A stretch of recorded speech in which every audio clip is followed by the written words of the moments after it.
আসসালামু আলাইকুম রহমতুল্লাহি বরকাতু।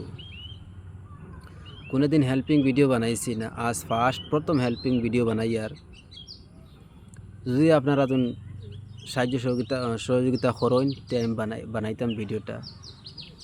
আজকে প্রথম হেল্পিং ভিডিও বানাই। আর একটা মেয়ে বর্তমানে টিবি বেমার, 2 দিন করে ভিতরে যখন গুয়াহাটি হসপিটাল লইয়া যাওয়া হয় না, তে মেয়েটা মারা যাইব।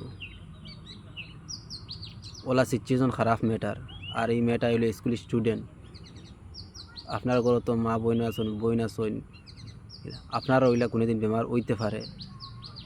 ওটার লাগে কয়ে ভাই 10 টাকা বাড়ি আর 5 টাকা বাড়ি দিয়ে আমরা এই মেয়েটারে সাহায্য করি। এখন ডক্টরে মানে দিছে, রেফার দিছে 2 দিন করে ভিতরে মানে গুয়াহাটি হসপিটাল যাওয়া লাগবো অপারেশন করার লাগিয়া।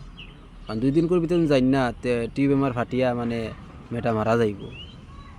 আর প্রথমে আপনারা ভিডিও ক্লিপটা শুনি লাগতা। যদি 2-1 দিনের ভিতরে হায়দ্রাবাদ বা গুয়াহাটিত লইয়া যাওয়া হয় না, তাহলে মেয়েটা মারা যাইব। কালকে কিন্তু আর ভিডিও বানাইতাম না এই মেয়ের লাগিয়া, কারণ এই মেয়ের টিউমার ফাটি গেলে মেয়েটা বাঁচত না। ব্রেন টিউমার হয়েছে, আপনারা জানেন। এখানে যে আমরা ভিডিও বানাইমু এরকম কোনো পরিবেশও নাই, এখানে দাঁড়াইবার মতো পরিবেশ আমরা নাই। এইরকম ঘর থাকি একটা মেয়ে সায়েন্স লইয়া পড়ে, একটা স্বপ্ন দেখছে,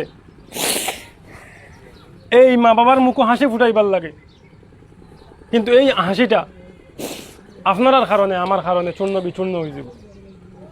এই স্বপ্নটা মারা যাইব। গতিকে ওখানে সময় আছে একটা মা বাবার স্বপ্নরে বাঁচাইতে, একটা স্কুল ছাত্রীর স্বপ্নরে বাঁচাইতে আপনারা সহযোগিতা করেন। আর আমি আমার বরাকবেলির তথা আসামর যত ইউটিউবার ভাইসকল আছেন প্রত্যেকের কাছে একটা অনুরোধ করবো, ভাইসকল আপনারা অনেক ভিডিও বানান, এই ভিডিওর একটা তো আশা করি ভাই ভিডিওটা শুনছো তো ভিডিওটা শেয়ার মারি দিবা। আর আপনারা শেয়ারের খাতিরে অন্য মানুষ ভিডিও পাইব, অন্য মানুষ শেয়ার করবো আর দান করতে পারো ভাই। আজকের ভিডিওটা বেশি বেশি করে শেয়ার মারি দিবা। অন্য ভিডিওটা শেষ করে দিলাম। Thank you.